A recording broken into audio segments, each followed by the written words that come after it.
request very easily. And thirdly, what it elicited was that there was a huge amount of diagnostics that we just weren't engaged in, diagnostics that might analyse spit or coughs or poo or dogs or any number of creative solutions that you might mention that the system had never really looked at very carefully. So we were starting from the beginning in terms of building an understanding of what was available. Thank you. And in terms of, just to finish on this point of achieving specificity where possible, you refer in your own evidence to the approach of canvassing known industry players, associations, holding round table discussions. All of those are helpful in relation to achieving a greater specificity and placing less of a burden on the triage process. Yes and no. When you're doing a public call for a tube, being really clear about what the dimensions of that tube should be is very, very important. But if you're at the very, very early stage, you may not know what you really want. So, for instance, the lateral flow device was not on the agenda at all. It didn't come from PHE as a suggestion. It really was driven by industry interest and sponsorship of the idea. So the round tables and the engagement with industry brought up fresh and new ideas, some of which were not conventionally used by the system. I was going to come on to it in a moment, but we might as well pick up the point now. You use the word pivot. There are certain industries that, and we've seen it in the evidence that's been heard at this within this module so far, that might manufacture one product but would be able to manufacture another in a given set of circumstances. So PPE is an example of that. Clothing manufacturers were able to pivot. Now, we had evidence from Mr. Hall, who was the originator of a rapid response team, and suggested that it would have been preferable if there had been a more targeted approach adopted to manufacturers of PPE or even manufacturers of products that, in relation to which it would have been possible to pivot to PPE, rather than seeking, in rather more blanket or open terms, offers, including ones that were received from those that were no-hopers, let's say. Would you agree with his evidence or disagree with it? Well, I think that his evidence is true at certain times, but not others. In March and April, when we were scrambling for PPE, there was no question of being able to put together telephone numbers of the 10 big players and phoning them up and say, hi, would you please send us a couple of plane loads of PPE? Because it was such a mad scramble. Actually, we needed to galvanize the entrepreneurs and the buccaneers and the people of extraordinary talents who could somehow get their hands on this stuff and find the angles that would get them back to Britain. And we were competing with New York City mayors who were sending Learjets full of cash to get that stuff off the Hong Kong runway and into their own plane. So no, I don't think at the early stage that lovely rational approach he describes would have been worked. In testing, for instance, the rational approach was to work with Roche, who had the biggest fleet of machines, PCR machines, in the UK. But of course, they couldn't give us any of the reagents, which Bev, I think, explained very, very clearly. So again, we had to open the Overton window to a much broader range of opportunities. And also, the science was changing very quickly. We didn't necessarily know. Now, a gown is a gown, but we didn't know what kind of mask we necessarily needed, what kinds of gloves we would needed. So a lot of the specifications were bouncing around a lot of the time. And I think you have the memo from Mr. Bourne on the difficulties he had for getting a specification, even for a simple tube. So I think that there's a lot of hindsight wisdom that is applicable in planning the future. But at the time, the scramble mode was a necessary feature of our response. All right, let's turn, if we may, to the test and trace programme and the fast tracking to which you refer that formed part of it. In July 2020, you were asked to lead on the new strategic testing strategy, is that right? That's right. You tell us that in October 2020, you started attending weekly meetings to discuss testing suppliers. Is that also right? That's right. Some suppliers were designated VIP or fast track or priority. Did you personally have a hand in those designations or in the idea to introduce those designations? That's not something I had a hand in. I don't recognise a list of VIP suppliers. There was a list supplied by the industry bodies of the people who had experience in that area, and they were naturally prioritised. Are you therefore unable to help us with what would the basis upon which a particular supplier might or might not be designated a VIP? I'm not quite sure which list you're referring to.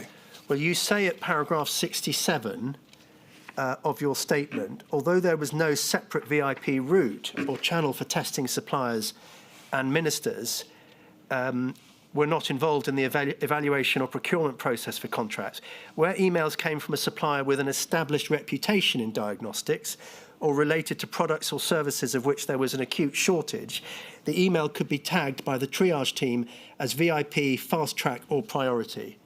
Yes, that's right. We can put it up on the screen if that would help. No, thank you, but that sounds right. All right, and then I see it is right. It's from mine. It's been done in any event. Thank you very much. There's the bit that I just read, up to priority, and then towards the end of that paragraph, we were invited to mark the email as fast track in order that it could be tagged as such and to help officials to provide progress reports. Yeah.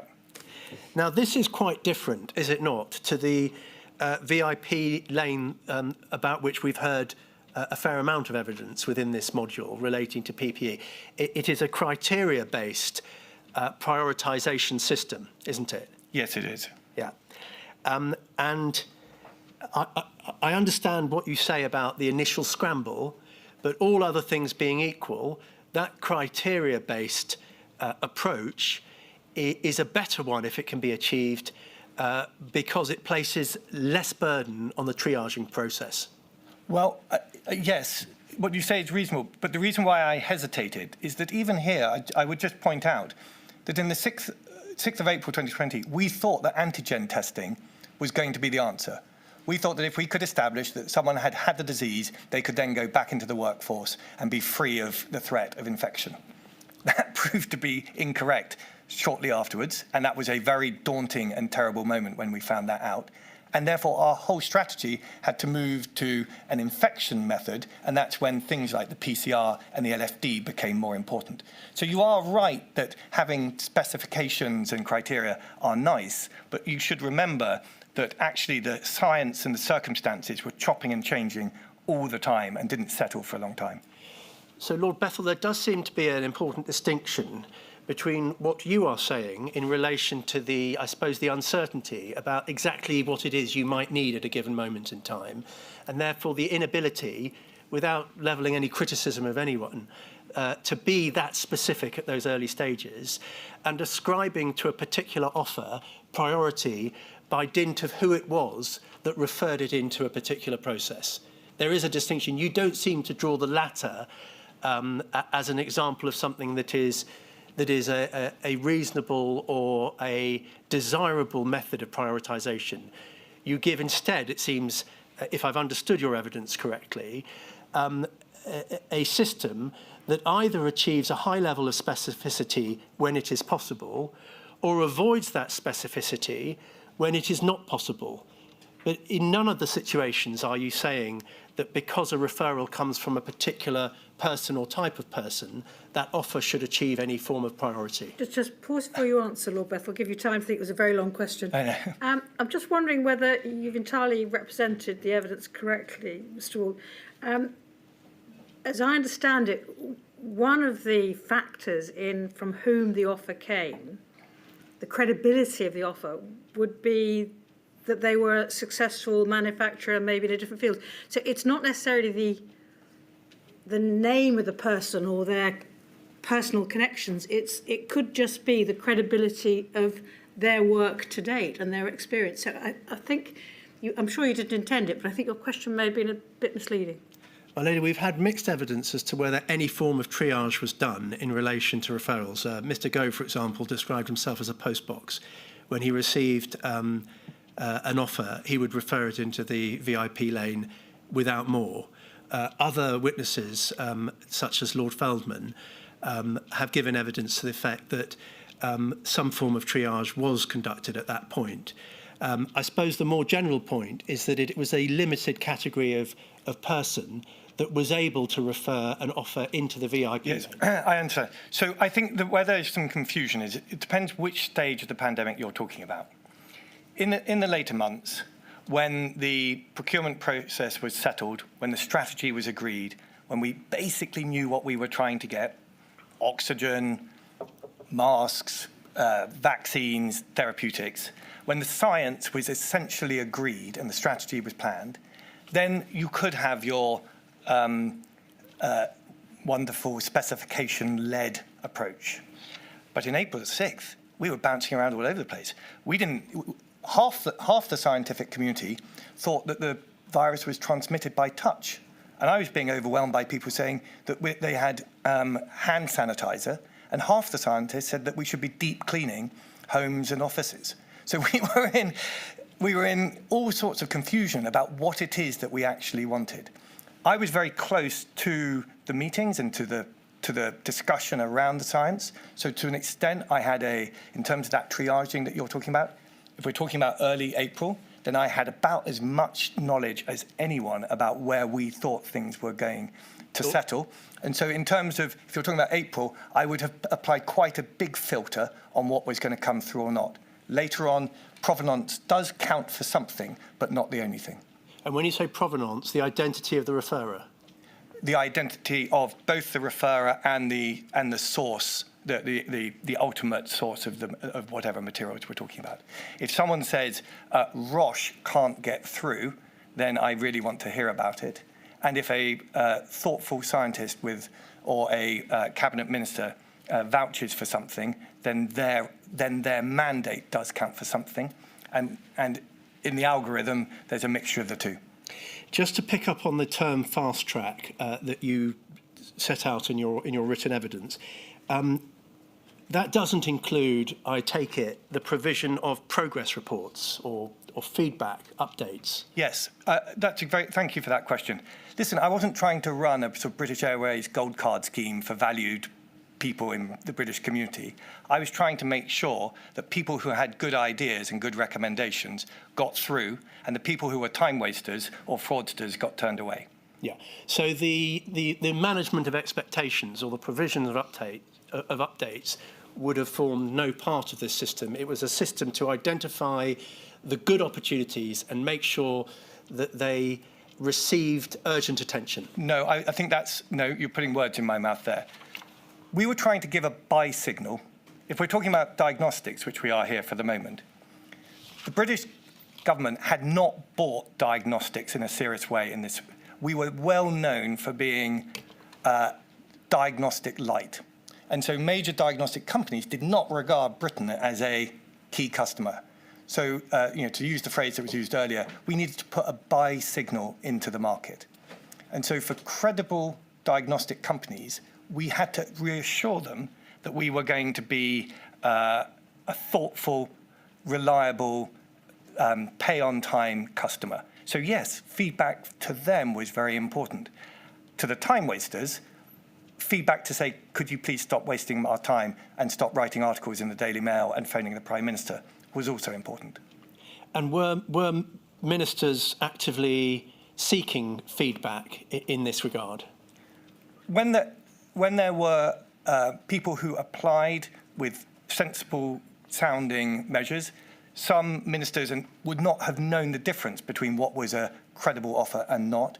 And yes, they would have sought to get some kind of feedback. But like I said, this wasn't trying to run a concierge service for people so we didn't hurt their feelings. It was in order to run as good a system as we possibly could put together.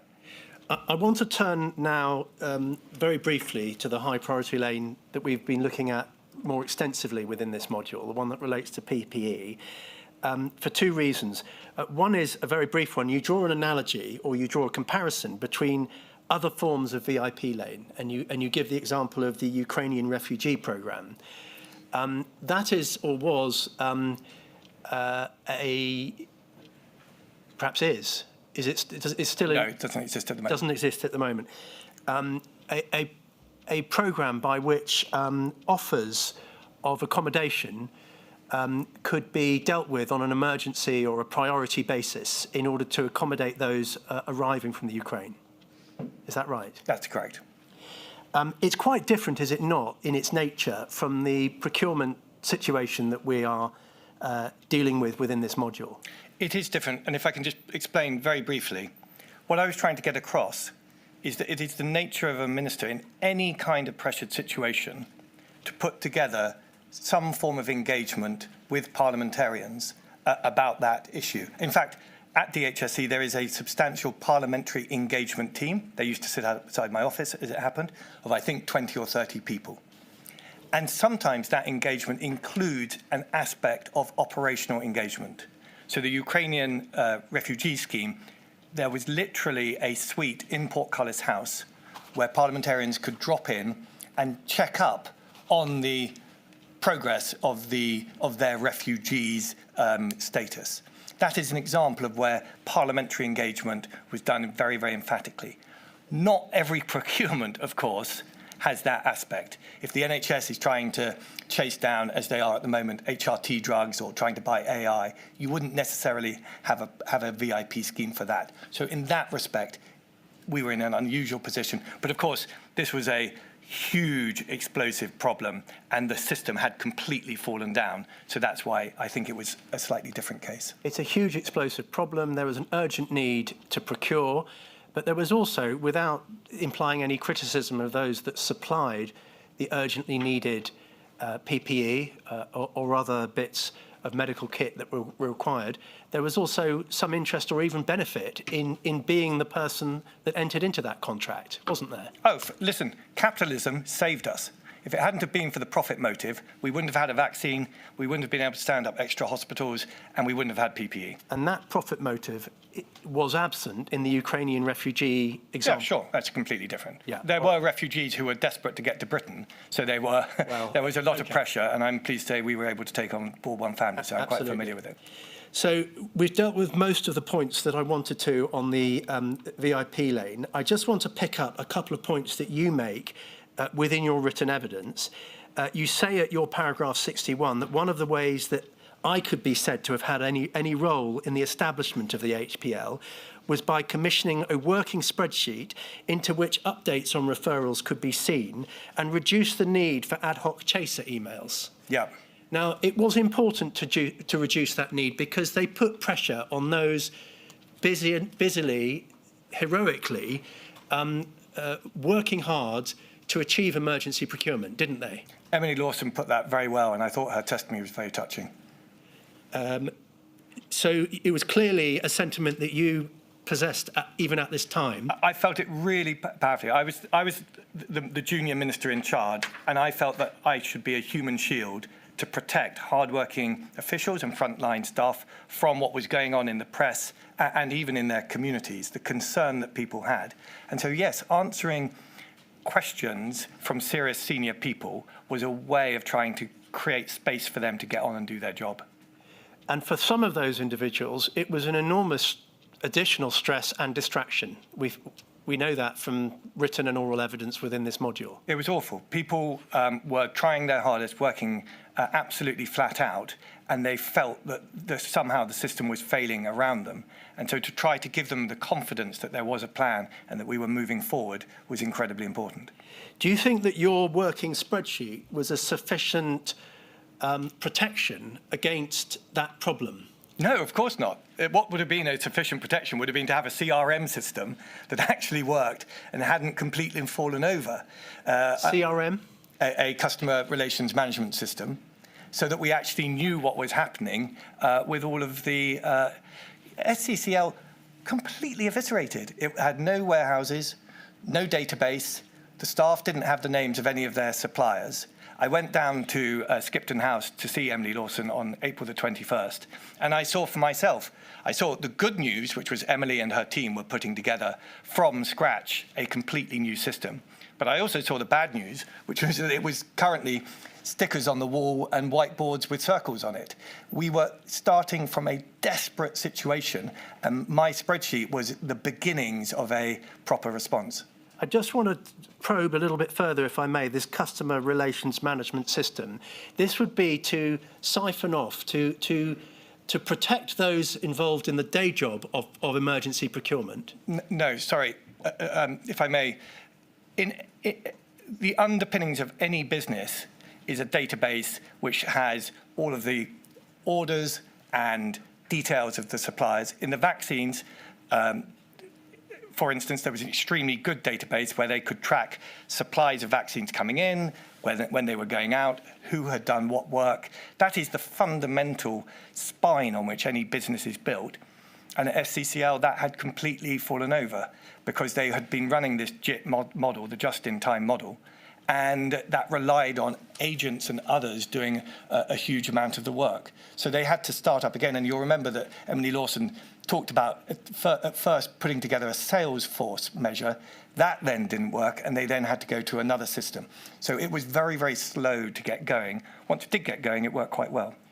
But just staying with this theme, do you think that the ministerial interventions were excessive, that they should have happened less, that one should try and introduce measures to discourage them? No, I don't. I think that it was a desperate time, and a lot of people either stepped forward because they were extremely well-intentioned, or were keen to get contracts, or a bit of both.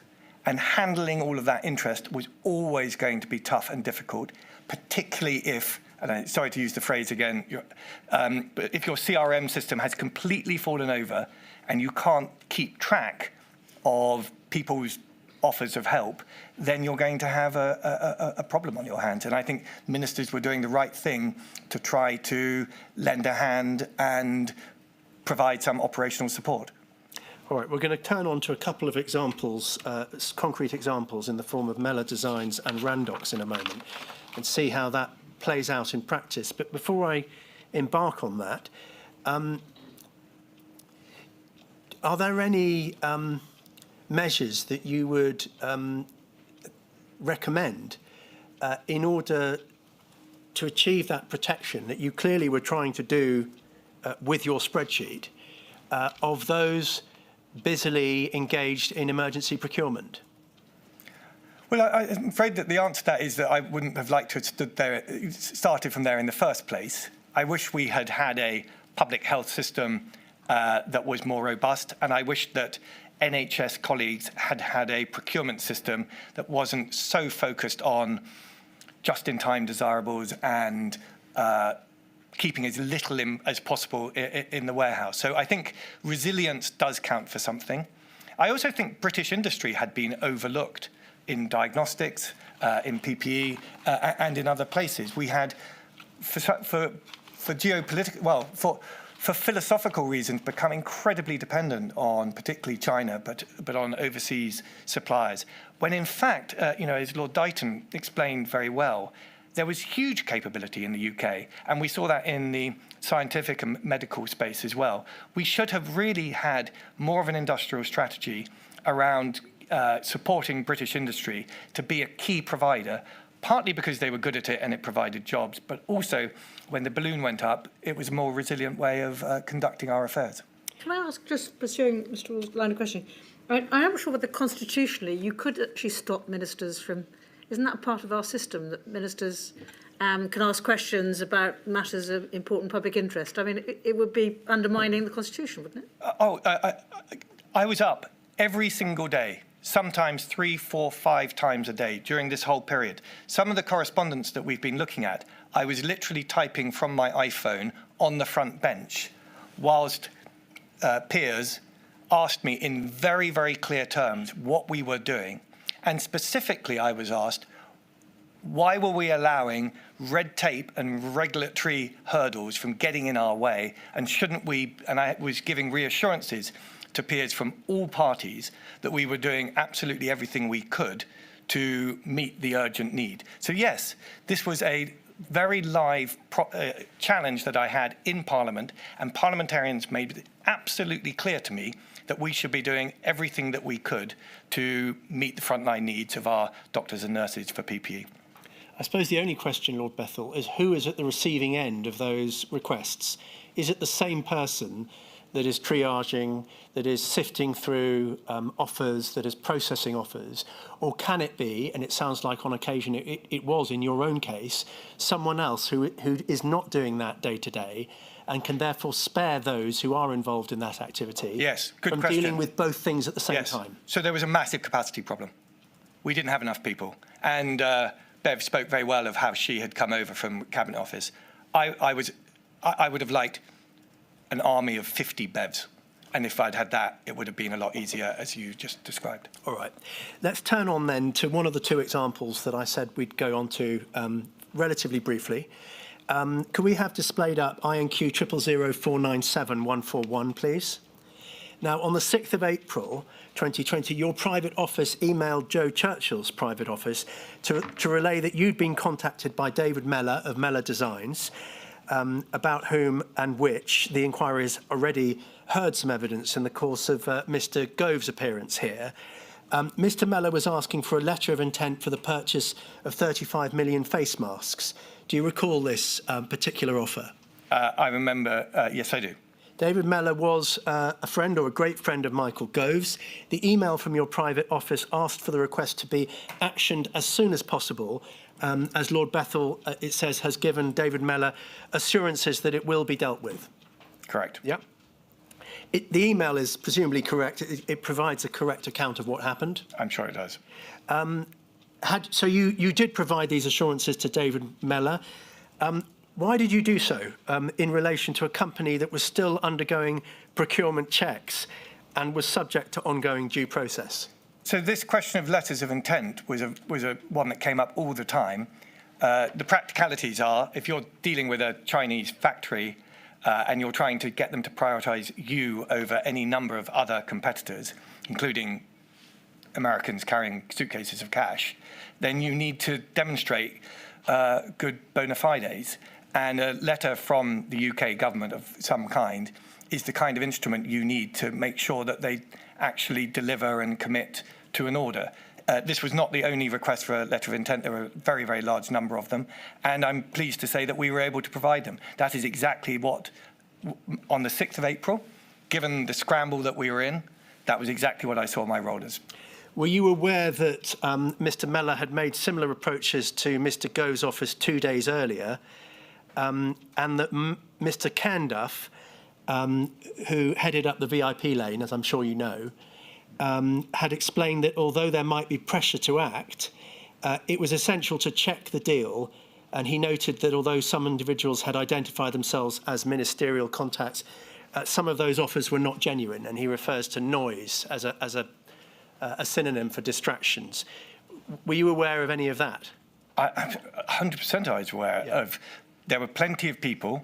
Some of them were well-meaning but misguided. Some of them were outright fraudsters. And and we were trying to do our best in an extremely confusing situation. I'd also say that we were trying to galvanise our own civil servants, many of whom, and I'm not speaking about Max at all here, but many of whom were genuinely paralysed by the situation. The system had been put in place for 100 years to stop us from doing this kind of thing.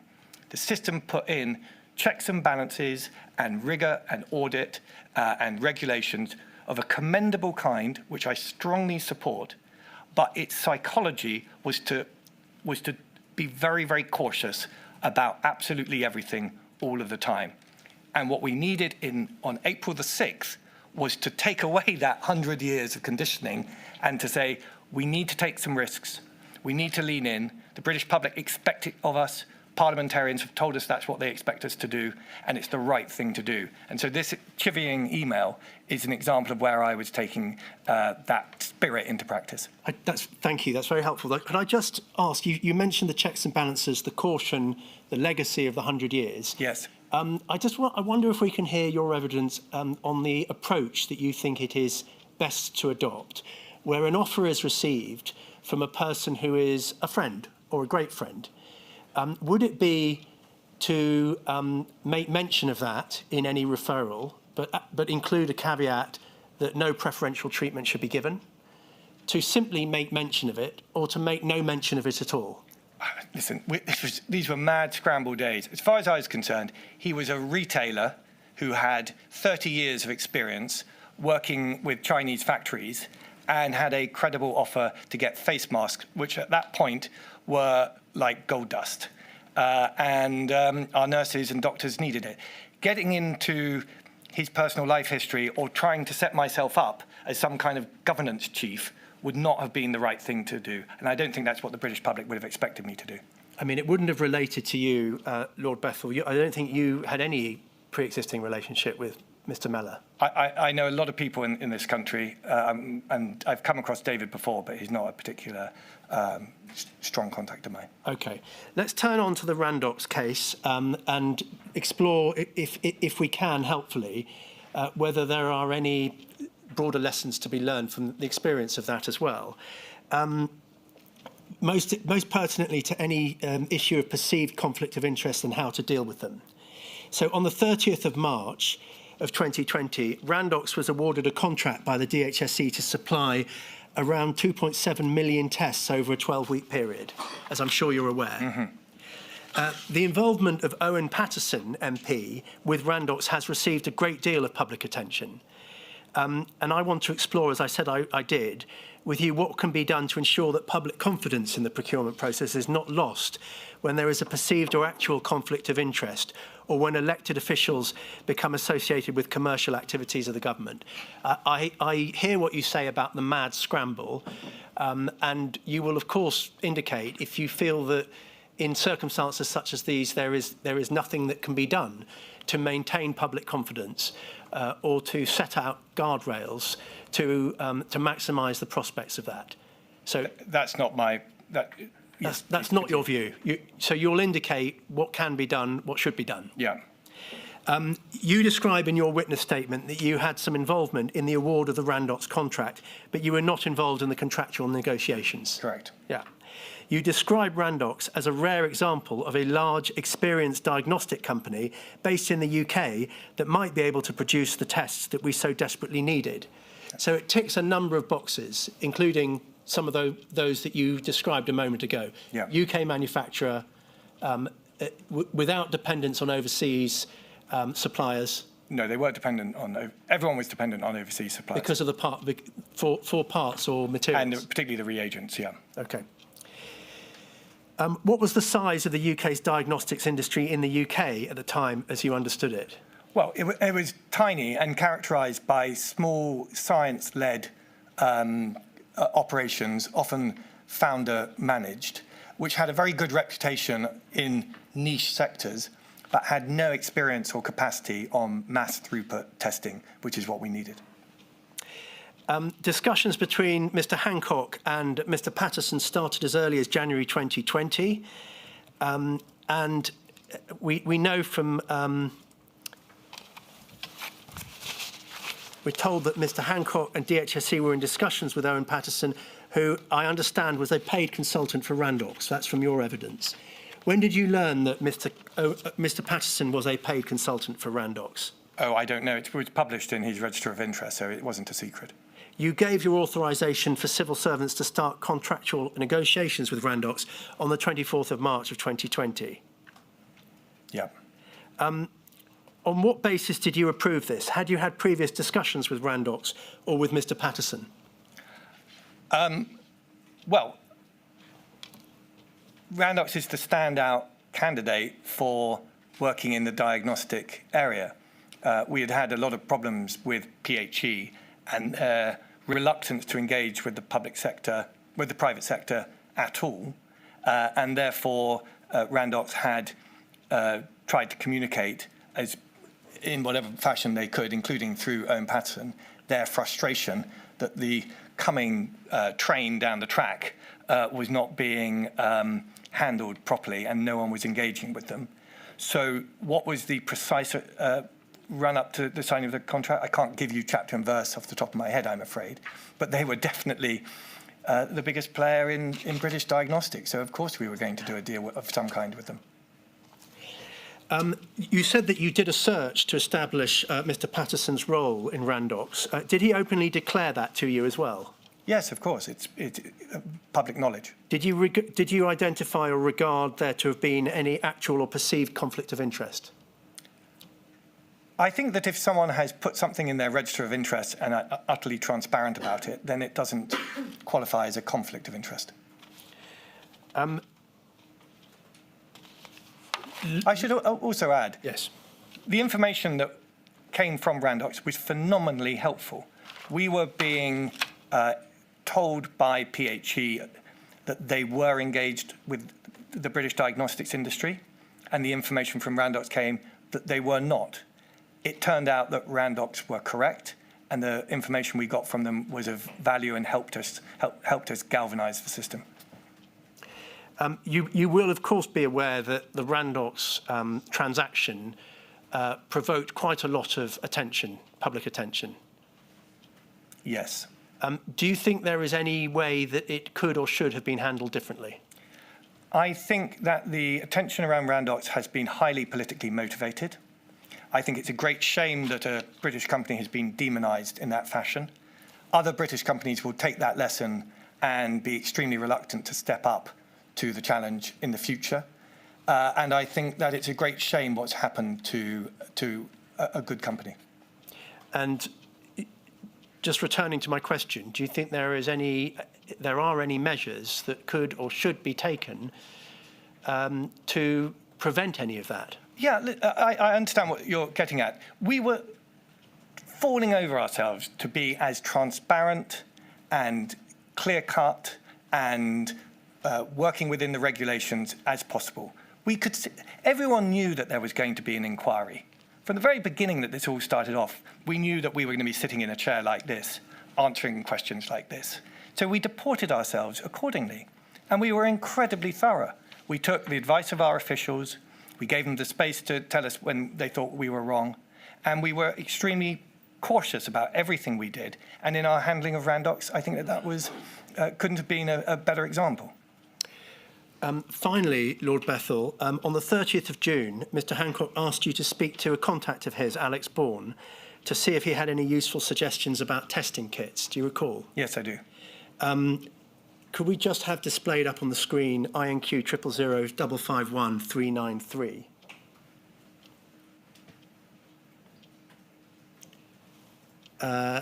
Short email from Mr. Hancock. I think this is a very interesting critique from someone who's turned his business to testing when the crisis broke. He's a very impressive guy and quite a good analysis. Thoughts? ? Did that suggestion or that description in any way influence your treatment of the Hinpack or Alpha Laboratories offer? This was a classic offer from a maverick entrepreneur who was stepping up to both the challenge and opportunity that the pandemic was coming. And I read the email, which I thought was very thoughtful, and judged it on its own merits. You said earlier, in relation to the referrals that came in, the referrals that were made into the VIP lane, that it was a mixture, as you saw it, of the referrer and the supplier when you were assessing credibility. Does it not follow that a recommendation such as this from a person such as Mr. Hancock would carry some weight in addition to the analysis that you obviously did of the email below it? Well, Mr. Wall, I just mentioned that this email is a very detailed analysis of some of the challenges he's facing. It's not actually a pitch for any work. It didn't have any it didn't have a pitch in it. I think it was sent to me because it explained the problems he was having trying to get a decent specification, and it was a very painful and bold reminder of how problematic, even at this stage, even in June, our own system was proving. Did you assist in taking the Hinpack Alpha Laboratories offer forward? It wasn't an offer. Did it result in any form of contract? I have no idea. All right. Lord Bethell, those are all my questions. Thank you very much. Thank you. Miss Morris, who sits there. Oh.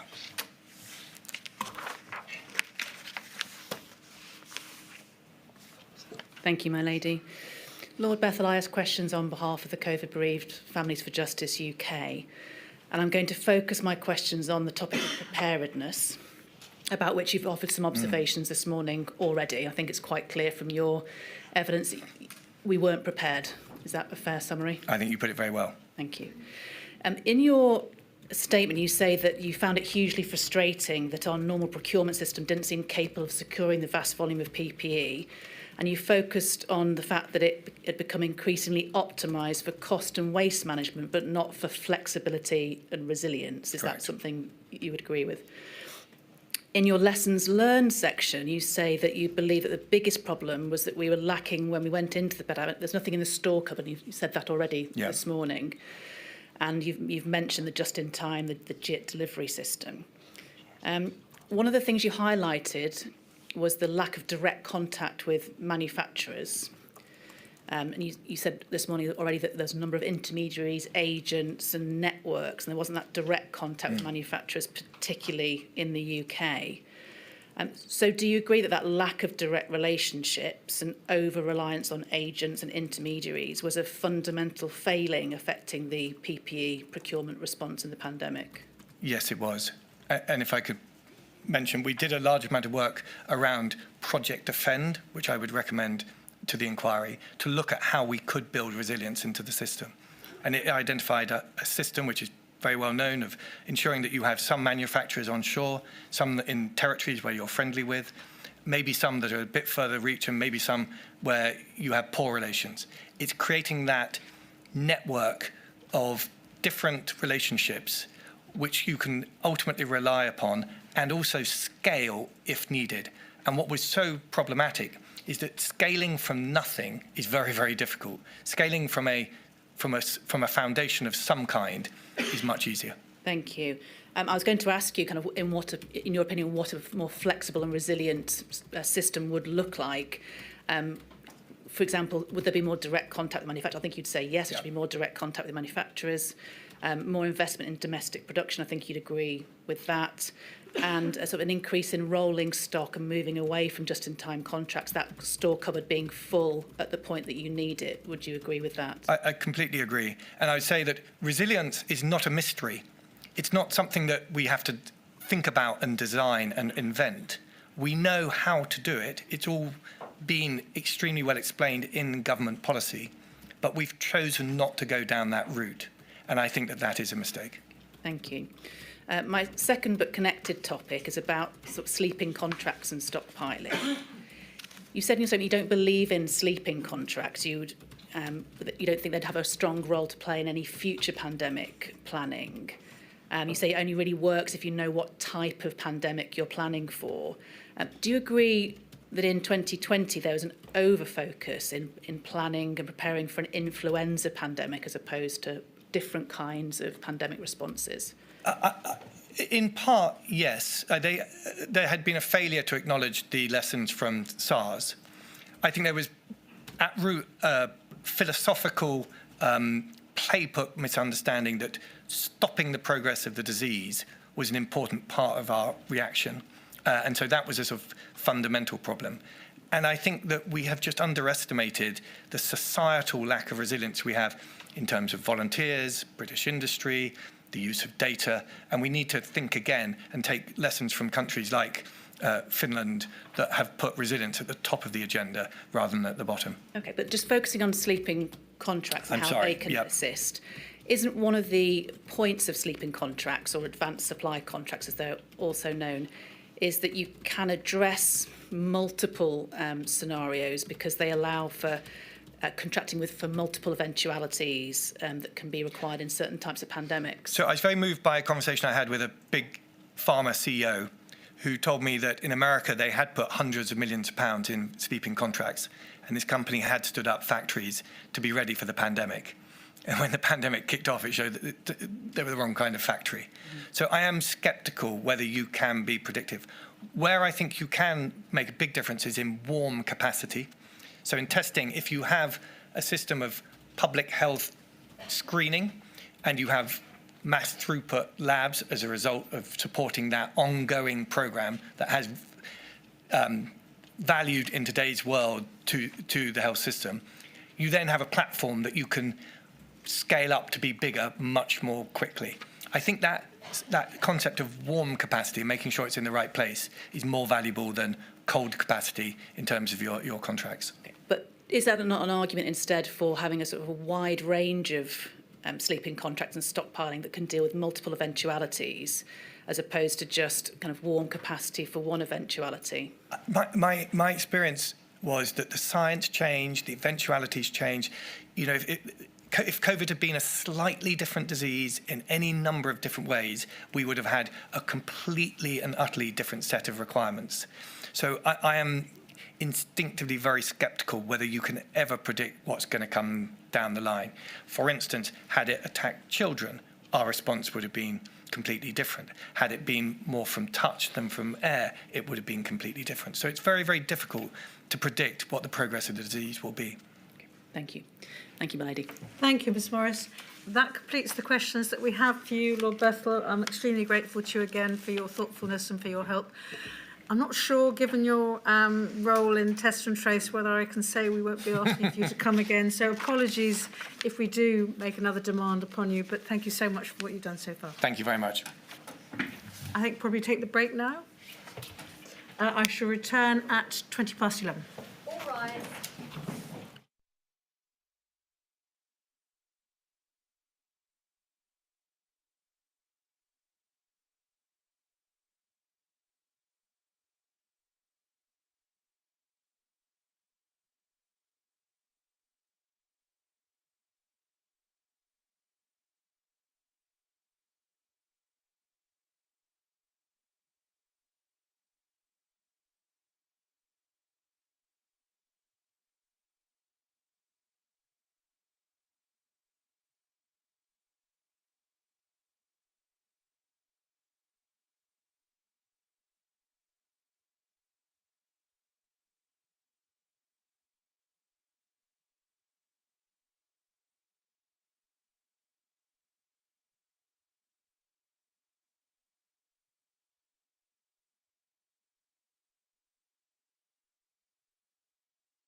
Oswald.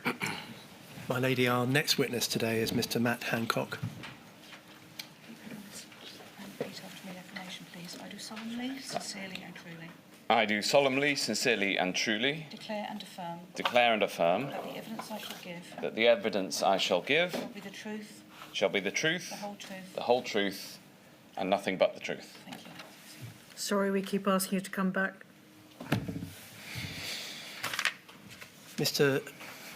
Would you state your full name for the inquiry, please? I am Matthew John David Hancock.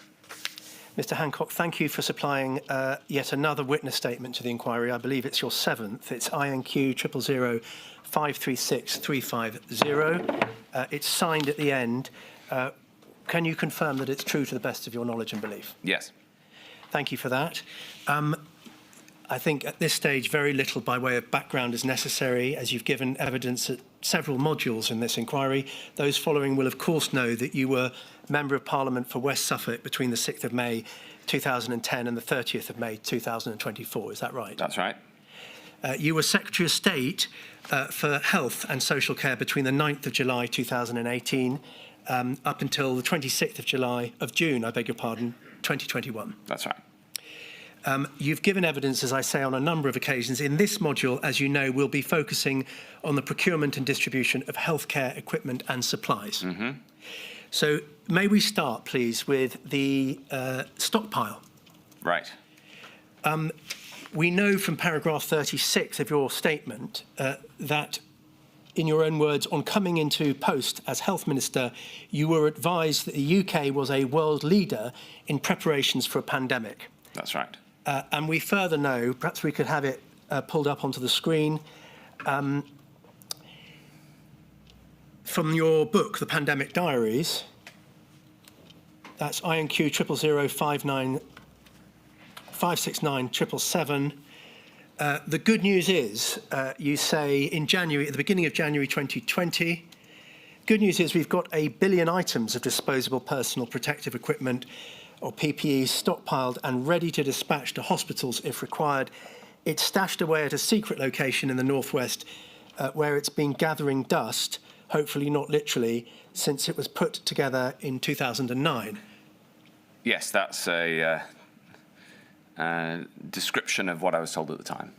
Yes, I was coming on to that. You were told that, were you not, Mr. Hancock, by, let's pull this up on the screen as well, INQ 000 184 105. It's page 2, internal paragraph 11. There are specific. The UK is acknowledged as being amongst the global leaders in preparing for a pandemic.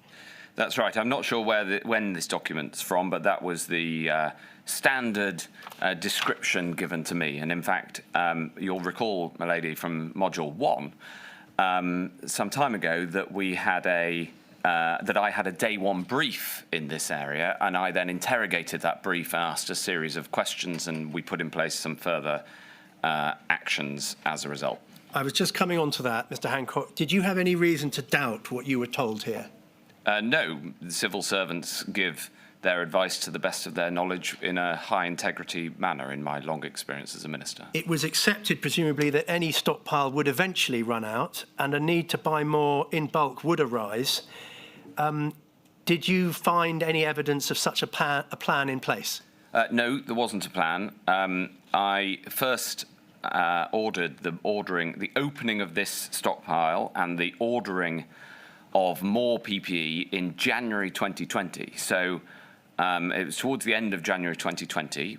At the time, by recollection, this was when Professor Whitty was advising that a global pandemic was a 50-50 chance, and it was looking increasingly bleak in terms of a pandemic hitting our shores.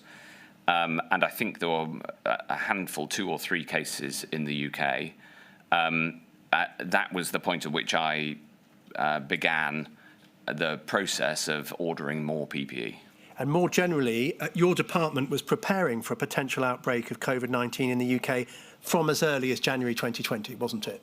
Yes. Sir Chris Wormwald moved to being full-time focusing on the potential pandemic in the middle of January I can't remember the exact date. We went through this in Module 1, as I say. But yes, from very early on, we recognised the risk was very significant. And in relation to buying PPE, there wasn't a mechanism in place to buy more. And indeed, the purchasing of PPE was essentially decentralised, with the exception of SSCL, which I know has been discussed in this module. But remember, SSCL only existed to supply the 250 main hospitals, not the tens of thousands of other areas that came to need extra PPE. I'm coming on to that in a few moments, so Sure. if we can park that, I promise I'll come back to it. I just want to continue on the line of questions that I've started with you.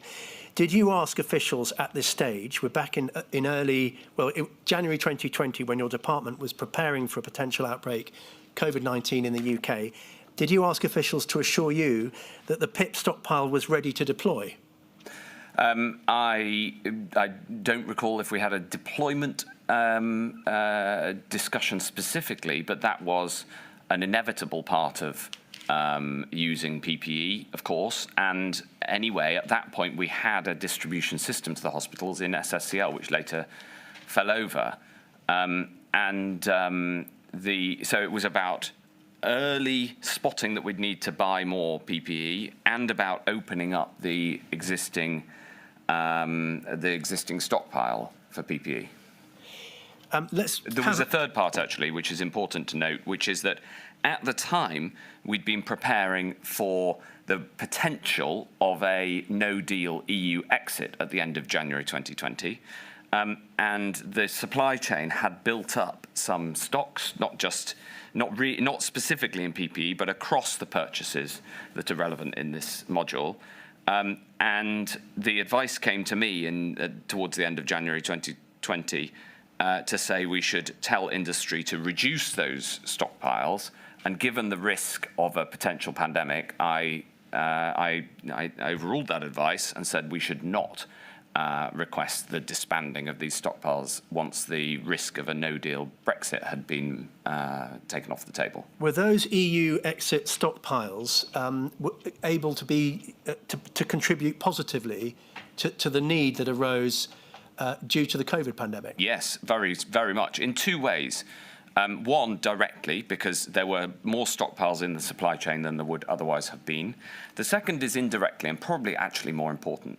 It meant that brilliant officials like Steve Oldfield, who had worked on and led that policy, were then immediately able to turn the information about, in particular, the pharmaceutical supply chain, to understand that supply chain better. We just heard from Lord Bethell the lack of supply chain information in certain areas like diagnostics.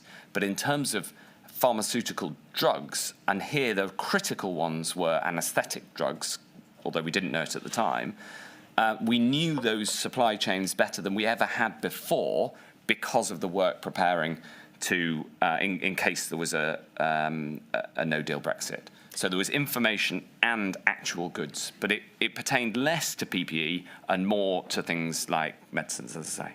I asked the question because we heard yesterday from Lord Agnew, who gave his views on whether Brexit planning helped or hindered the task of procurement. I suppose you're offering an example of where it helped effectively. Yes, it wasn't Brexit planning specifically. It was planning in case we'd ended up with a no-deal Brexit. Right. So, you know, my view was that would not have been a good idea. I was against it, but it was still my responsibility to prepare in case it happened. I've used the term Brexit planning to include the possibility of in that case, yes. A no Brexit, a no-deal Brexit. Let's just go back to your pandemic diaries, if we may. We go to the other end of the month, 30th of January, INQ 000569777 and page 2. And you say this: PHE's audit of PPE came back and did not lighten my mood. The paperwork is all over the place. There's no clear record of what's in the stockpile, and some kit is past its best before date. I've instructed officials to work out what we need fast and buy in huge quantities. Quantities, yes. Now, there's two questions that arise from that. I suppose the first is that you had said I suppose rather jokingly or glibly, that you hoped that it hadn't been gathering dust. Yeah. In the event it was effectively gathering dust, much of it had expired, hadn't it? Yes, I wouldn't say it was glib to say I hope it hadn't been gathering dust. It turned out that that metaphor was appropriate. Well, you would perhaps say prescient in that case. But the second question I have for you in relation to this is, were you given any explanation as to why it was that some of the kit was past its best before date? No. No. All I would say, the explanations I was given was that the record keeping had not been clear. I wasn't given the next explanation, which is why the record keeping hadn't been clear. You know, to me, I come from a technology background. It's obvious that you need to keep a decent record of everything that you put into a stockpile. I mean, this wasn't the only problem. The bigger problem was that it wasn't pickable. So adequacy of the stockpile is one issue, but sufficiency is another, and you deal with this in your paragraphs 43 and 44. When you say that both the EU exit stockpiles and the existing pit stockpile were not going to be sufficient or were going to be insufficient to meet the demands of the pandemic, Yeah. what is it that you mean by sufficient? Are you talking there about volumes or items or types of items? Well, all of those things. So you have to remember the context here. January 2020, we in the department could foresee the likely potential, which Professor Whitty put at 50-50, of a global pandemic. We could see, therefore, the immediate consequences. Once you took that risk seriously, and we did, you immediately see a whole series of consequences. And this period, in the last 10 days or so of January 2020, is when we put in place a whole series of actions to mitigate the gaps that immediately became evident. One, having been reassured that we had an adequate stockpile, which you can see in the middle of January and before the pandemic, by the 30th of January, when I asked for the audit comes back and there are serious problems. Two, we did not at that stage know the nature of the pathogen, but we knew that it was obviously very serious because it was looking 50-50 like a global pandemic. So at that point, I instructed that we got going on all the things we needed, including the fact that whatever the nature of the pathogen, we were going to need more PPE because you can never stockpile enough PPE for a whole pandemic. I was told we had around 1 billion items.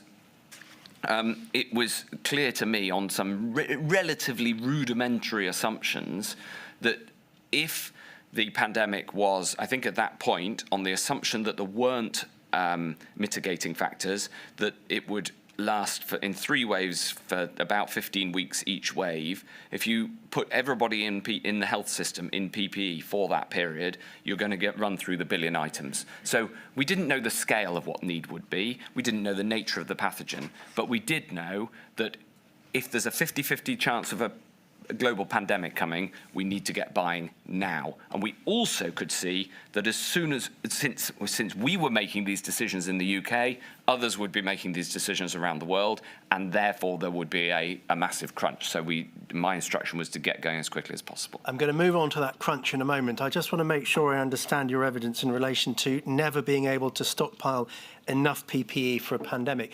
You mean given limited storage capacity? Yes, in the realities of the world and in the realities of public finances, I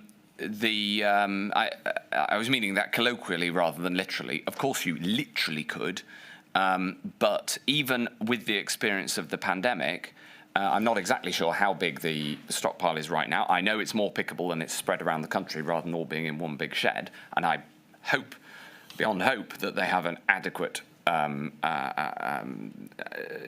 IT system telling them what's actually in there and good records.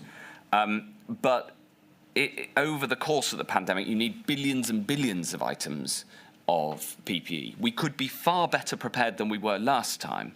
But at the same time, it's also clear to me that as soon as this as soon as the next one veers onto the horizon with any reasonable chance of becoming as catastrophic as COVID-19, you need to get ordering PPE. But let's just be careful not to mix issues, Mr. Hancock. Over the course of the pandemic, that's not a reference to the stockpile, is it?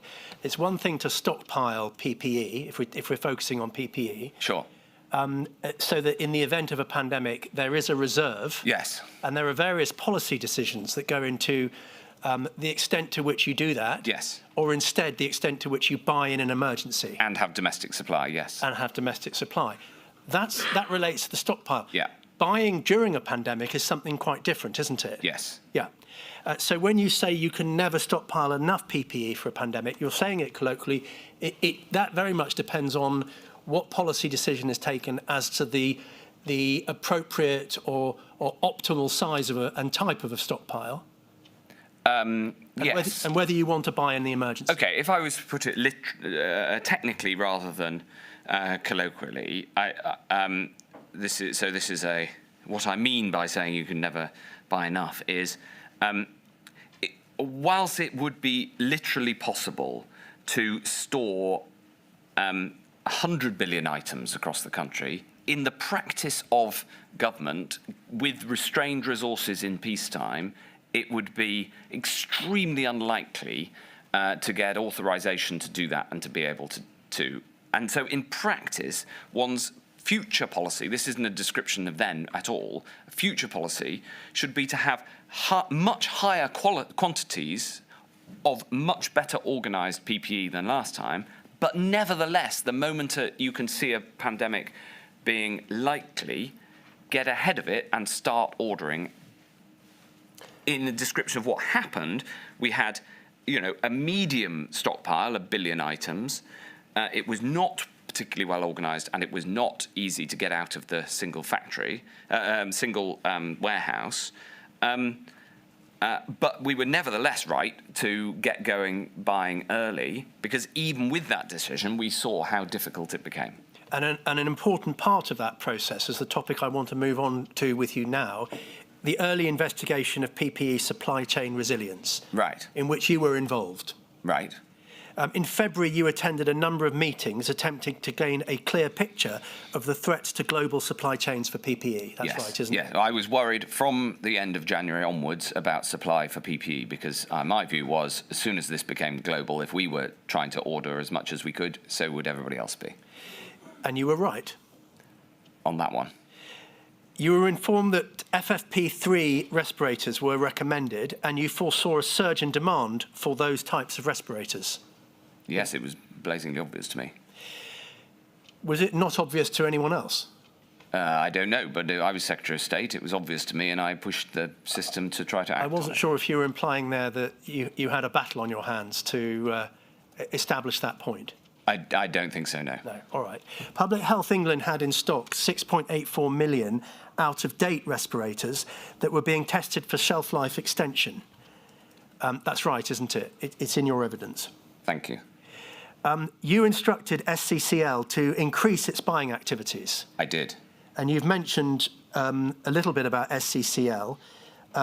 They provided or supplied 250 main hospitals. They were. Do you want to say a bit about SCCL and what it did? Well, SCCL was, from my vantage point as Secretary of State, where I wasn't involved in the detail of procurement until it became a crisis point. The purpose of SCCL was to have an efficient system of delivery of supplies to hospitals. And by efficient, you see, in normal times, that means carrying as little stock as possible. But in a crisis, that leads to lower resilience. And so the commendable drive in normal circumstances for value for money and for efficiency meant that when the pressure of a radical increase in demand met with a radical constriction of global supply, because everybody else's demand was going up too, the idea of having this just-in-time delivery system collapsed, and with it SSCL, and then some extraordinary individuals like Jonathan Marin and Emily Lawson, who've given evidence, stepped forward and put together the response. And the work that they did was absolutely phenomenal. It wasn't until the 3rd of March of 2020 that you were provided with formal advice about PPE stocks. Well, what do you mean wasn't until? We were discussing this in the department from January. I think this is an example of if you follow only the paperwork and you weren't there, you don't really understand the work that was going on. Well, it's your 65. We can pull it up if you like. I was provided with further formal advice about PPE stocks on the 3rd of March 2020. Well, there you are. Further advice. The bit of your question that was wrong was when you said it was only on the 3rd of March. I mean, that's the tonality of that is completely underplays the work that was. When were you previously Excuse me, provided I was finishing my answer. Yep. Thank you. The tonality of that question completely underplays the work that was going on from the end of January until the 3rd of March. Mr. Hancock, that wasn't its intention. I'm sorry if that was how you perceived it. When did you previously receive formal advice as to PPE stocks? I don't know. It's not the question of formal advice. It's the question of what we were doing on the substance that matters. Let's have a look at that. 65 then, and 66. The advice noted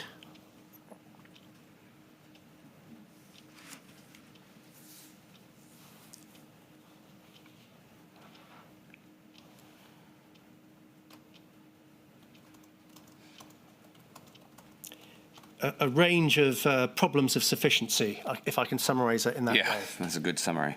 How did that advice measure up to that you'd been given when you took up office, namely that the UK was one of the leading nations in the world in relation to pandemic preparedness? Well, as I testified in Module 1, and indeed the inquiry found in its interim report on preparedness, the preparations that had been put in place were not adequate to the task.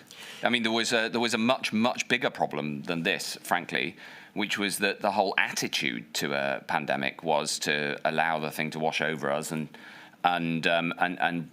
deal with the huge amount of death that would cause. And at this stage, as you'll know, no doubt from following other modules, I was not only dealing with PPE, I was dealing with other massive issues, the biggest one of which was trying to change the entire attitude to pandemic response to be one to try to stop the spread of the virus rather than simply deal with the consequences. PPE procurement was just one of many, many areas where that meant that we had to act differently to the inadequate plans that had been put in place a decade earlier. It's one of the principal areas with which this module is concerned. I'm sure. I'm just explaining the context because the necessary modular nature of this inquiry means that often context is missed in the questions. You came to the view that the UK was going to run out of PPE in a pandemic. If we could have on the screen, please, INQ 000551276. It's an email from yourself of the 5th of March, 2020. On the constrained PPE market, Yeah. and stock position, I think that's a reference to you, Yep. notes concern that we will run out. As discussed in the meeting this morning, he is worried about this from a comms or public reaction angle. Can we prepare a comms package to mitigate potential negative public response? Presumably, Mr. Hancock, your primary concern was not a PR one. Absolutely not, no.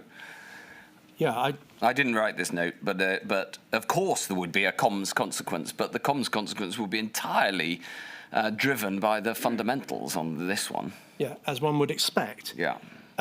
You provide, if I may say so, a pithy summary of the position at that date at your paragraph 69 of your evidence, which I can perhaps just read out. Can I, just before we move on, Yes? it is worth also noting, just so nobody gets the wrong impression, the final bullet here, we need, in the thing that was on the screen a moment ago, we need to ensure adequate supply. So whoever's written up the note has put the substance in there. It's just that you've only highlighted the bit about comms. Right. The summary you offer at 69, as at this point, the situation at this time was therefore that the market for PPE and other medical supplies was exceptionally tight. We were in competition with every other country in the world for key items. Our primary source for these items, China, had put embargoes in place, and international air travel and freight, particularly from China, was disrupted. Points that you have more or less made in the course of this morning. Yes. Yeah. So that was the challenge faced at that moment. Yes. Early March Yeah. 2020. Yeah, and remember at this point, by early March, people were dying.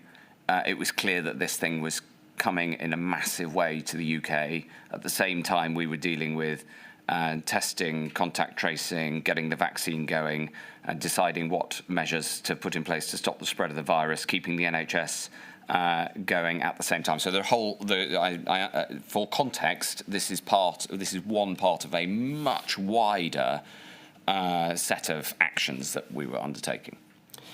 So I now want to turn to what you describe as the collapse of the SCCL supply chain. Mm-hmm. That is a description that you give at paragraph 14 of your evidence. You say SCCL was overwhelmed by demand and effectively collapsed. Yes. What do you mean by collapse? It continued to function, didn't it? It was no longer able to manage the supply of PPE to the NHS. All right. I mean, others were closer to the detail, and again, you heard from Lord Bethell this morning, who gave a more detailed set of examples of what happened. You therefore, let's have on the screen INQ 000551284, which is an email of yours from the 19th of March of 2020, with a lot of recipients, I see, which starts, we needed more. I've been asked when I first became, sorry. This is the email in which you asked that anyone with testing capabilities be asked to come forward, and anyone with testing capability in line with standards to come forward, yes, such as universities. Yeah. So this is in March, 19th of March. This is before the call to arms that relates to PPE that comes later, isn't it?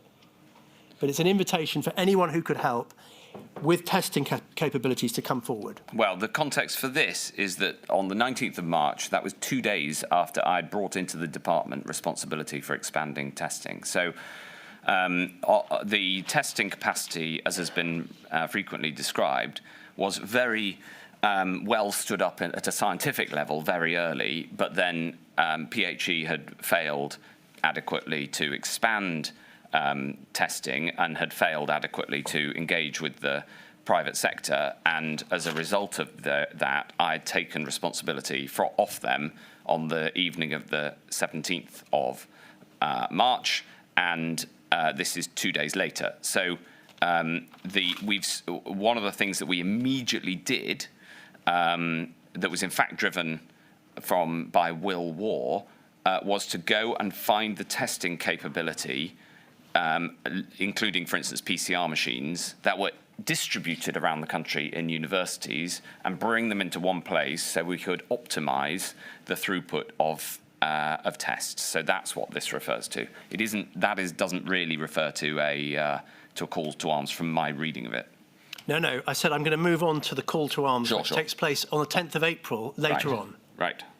Over the weekend of the 21st and the 22nd of March, DHSC officials developed the parallel supply chain, taking procurement out of the hands of SCCL and bringing it in-house to DHSC. Okay. Who approved that plan? Whose idea was it? I can't remember at all. I may have ticked a piece of paper saying that we need to do this. It may have been a decision made at the operational level outside of my office. I can't remember. Can you help us with why it was that the decision was taken to do this rather than support SCCL with further staff, contractors, seconded civil servants and so on? It's a perfectly reasonable question to which I'm afraid I can't shed any light. I don't recall the nature of that decision, but there must be a huge amount of paperwork around it. And in hindsight, do you believe that that was the right decision? I do, yes, because the pressures that we were under was absolutely overwhelming. SSCL had, as I say, collapsed, and simply the nature and the scale of the pressures were so much bigger than could be dealt with at the time, and it took us a couple of months to get from that position to back into a position of a structured ordering process. And no doubt we'll go on to some of the examples, but there was an absolute global scramble, and what the expansion pace that SSCL could have delivered was simply not fast enough, not least because their model didn't work. So to those who say of this measure that it was the reinvention of a wheel, you would say the wheel was not fit for this purpose in any event? That was my understanding, yes. All right. Let's move on then to distribution of the stockpile. You say in your witness statement at paragraph 95 that on the 23rd of March, I formally approved a request from the NHS for military aid for PPE distribution. One of the problems at the warehouse where the PIP stockpile was stored was in deep storage in the northwest and not designed for rapid access. Yeah. So that we needed military assistance to physically get the stockpile to the front line. Yeah. That is put in rather more graphic or colourful terms in your pandemic diaries. Yes. Let's just see how you put it there. INQ 000 569 777. This is pages 6 and 7 of your pandemic diaries. It starts continuing to work. I don't think it's the bit that's highlighted there. Oh, there it is. Thank you. Continuing to work through practicality. Steve Oldfield updated me on the huge stocks of PPE in a warehouse in the northwest. 1 billion items. Just one problem. We can't get it out. It turns out that when they laid down the PPE stockpile in the 2000s, no one thought about the circumstances under which we might need it, i.e. an emergency, in which time is of the essence. It's in a huge storehouse unit which only has one door. Ergo, only one lorry can pull up at a time. This is a fairly basic or fundamental problem or error in judgment, is it not, Mr. Hancock? It was certainly a massive problem for us, yes. It meant that precisely the situation that this was put in place for was one in which it could not be, save with the assistance of the army, beneficially used. No, that's wrong. It was beneficially used, but it could have been more beneficially used. It was trickling out, wasn't it? No, that is one of these terrible pejorative comments that you often make that's just totally inappropriate. How would you describe it, Mr. Hancock? It could not be picked as well and quickly as we would have liked and was needed in the circumstances. We've heard from Mr. Webster on behalf of SCCL, who, by the way, took issue with the term collapsed. He didn't accept that SCCL had collapsed, but you've given your evidence on that. Yes, and it's totally reasonable for the person running it to have said it hadn't collapsed, but for the purposes of what we needed and the massive increases scale, that is how it looked to me.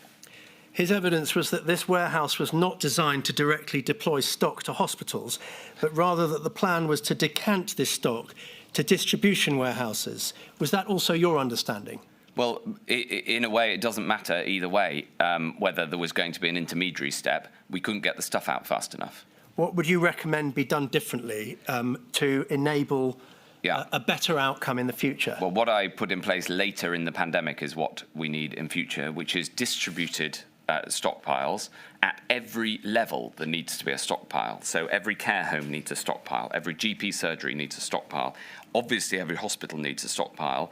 Then there need to be regional, essentially, stockpiles. I don't mean that in the formal sense that there need to be 9 around England, but I mean they need to be distributed across the country. They need to be structured so that they can be picked, preferably automatically and using machines. There needs to be a data system so that we know exactly what's in it when its sell-by date is. There needs to be regular audits of that stockpile.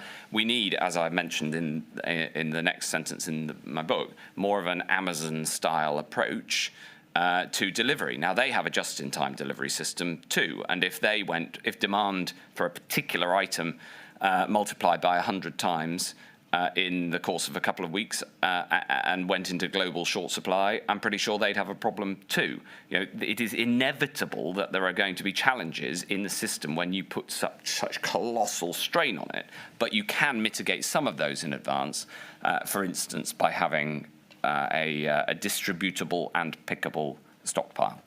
SCCL was struggling with a surge in demand in January and February of 2020, weren't they? They were struggling with the increase in demand already, yes. Yeah. Do you think, again, on reflection, with the benefit of hindsight, that earlier deployment of the stockpile might have assisted matters? Well, it's very hard to say that because we deployed it in January 2020, so it's hard. We couldn't really have deployed it much earlier.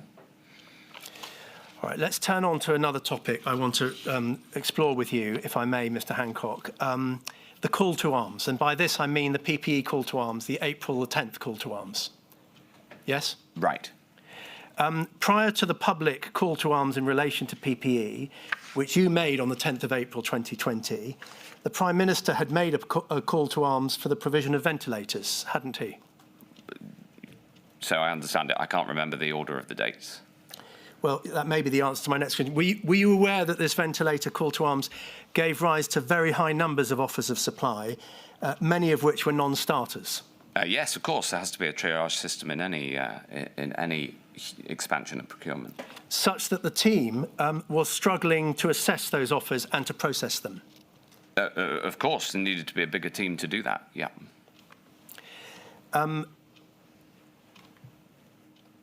The size of the team was known when that call to arms was made, wasn't it?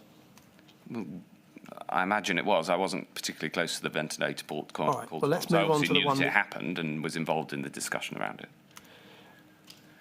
Were you aware that, in fact, many PPE suppliers answered the ventilators call to arms? I no idea. I don't see the relevance either. Well, let's move on and perhaps understand that relevancy. Your PPE call to arms came on the 10th of April 2020, didn't it? It was the government's call to arms. I made it, yeah. Whose idea was it? I don't recall. Not yours? I don't recall. It might have been, it might not. Isn't that in the paperwork?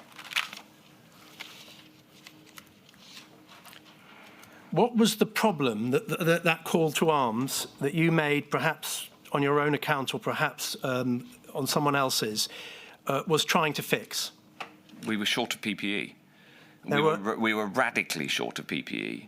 The PPE was about to run out at a national level, and there were local shortages of supplies of PPE that we were aware of, and a lack of PPE has the potential to lead to death, including, and especially I was worried about, amongst health and social care workers. That's what the problem was. Well, that's understood. Was there a shortage of offers of PPE that needed to be triaged? We needed more offers to get more PPE, yes.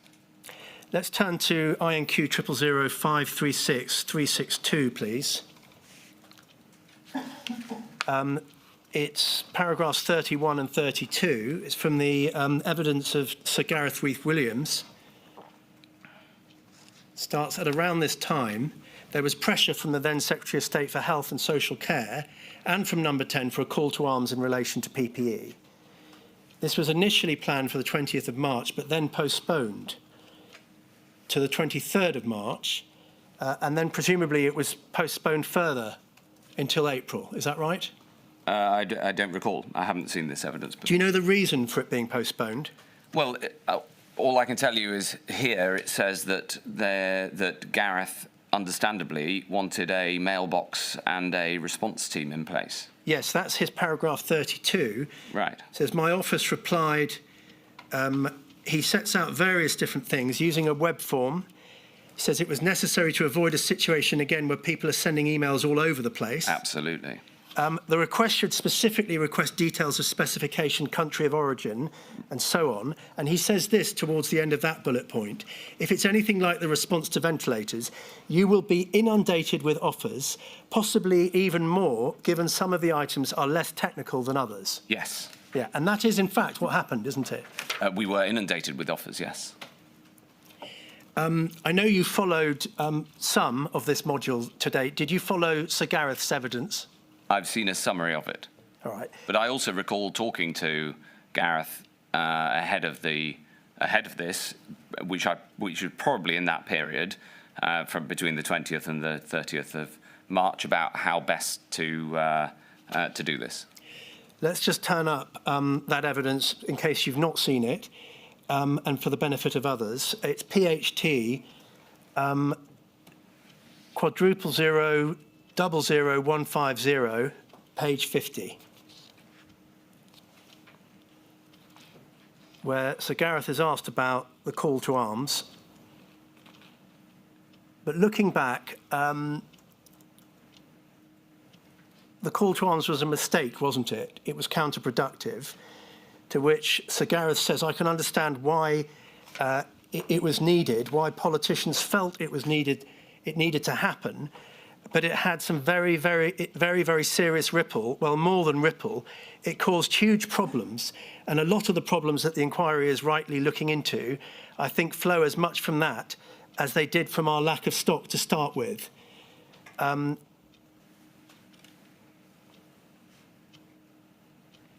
So the question comes, it was an announcement that was counterproductive in terms of the challenges of procurement at the time. That's fair, isn't it? And Sir Gareth says, yes, the yield from the offers generated through the call to arms, rather than getting the industry into a room, which is what we did with ventilators, I suspect was marginal. Question, it's an example of ministerial pressure or ministerial interference proving unhelpful, isn't it? Yes, I wouldn't describe it as pressure. It was a decision that ministers took to engage the country against your advice, and then he says yes. Do you think, on reflection, and reflecting also on Sir Gareth's evidence, that there was any sense in which that call to arms proved to be counterproductive? Well, it obviously led to more pressure because we were inundated with offers. The result of it was more PPE. And considering that there was such a lack of PPE, and we came, as you know, later within hours of running out as a country, I think a marginal, as he put it, even if it was only a marginal improvement in the supply of PPE, I would take it. And because my total focus was on saving lives. I understand that it caused more pressures in the buying team. And it is absolutely true that ensuring that we have as high quality triage as possible in any system is necessary. And I've no doubt that now that there is lived experience of what happens in these intense high pressure situations, that sort of triage system, which I wasn't involved in designing, could be designed better. But there's a big category error in this line of questioning that you put. And the category error is that it was a mistake to want more offers. What we needed was the best quality triage to get the most PPE that we could. And so having reflected on it and I did see this part of Gareth's evidence, and Gareth, by the way, did an absolutely extraordinary job. And it's true that the call to arms we made put pressure on him and his team. But I cared more about getting more PPE because we were all working all hours that God sent at this point. And nobody has testified that the PPE calls to arms led to anything other than more PPE. And indeed, it's in Gareth's testimony. And more PPE saved lives. So I stand by it. Let's just pick up on that point before I turn to those pressures to which you refer. When you say it resulted in more PPE, yes, it's not possible for you to know what level of PPE might have been procured without that call to arms, is it? It's simply not possible. You would have to argue that more offers of PPE led to less PPE for it to have had a negative impact, and that is hard to believe. Not least, Gareth's evidence was that there was an increase. He calls it marginal. I don't think that's the case, but an increase, any increase, was worth having at the time. You mentioned the pressures. Let's turn to those. There was a call centre set up to deal with the backlog of offers, wasn't there? Yeah. MPs were escalating offers from time to time, weren't they? Yeah. Suppliers were threatening to go to the media with complaints. Yeah, and phoning up the Prime Minister. I mean, there was absolute. You've heard the what I've called the pressures. The whole series of consequences of those pressures. Yes, and by the way, these were happening before the call to arms as well, because it was so obvious that the country needed more PPE.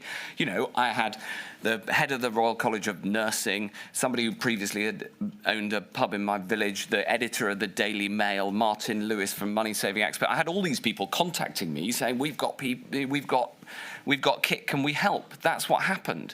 And that happened because there were huge pressures of supply, and because it was so obvious to everybody that unless you did everything you could, more people would die than otherwise. So people were coming forward with life-saving propositions, and we needed a system to deal with that.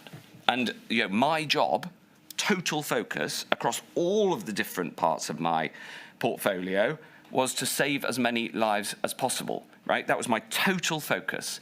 And the end result of that was enormous pressure on all sorts of supply chains. We're primarily talking about PPE, but right across the board. We had to get as much in as we could. In some cases, we paid expensive prices for that, but I think that was worth it to save lives. And in the end, on PPE, we over-succeeded, right? We procured more than was needed, and had to, I'm sure we'll come to dealing with the oversupply that we had at the end. We will.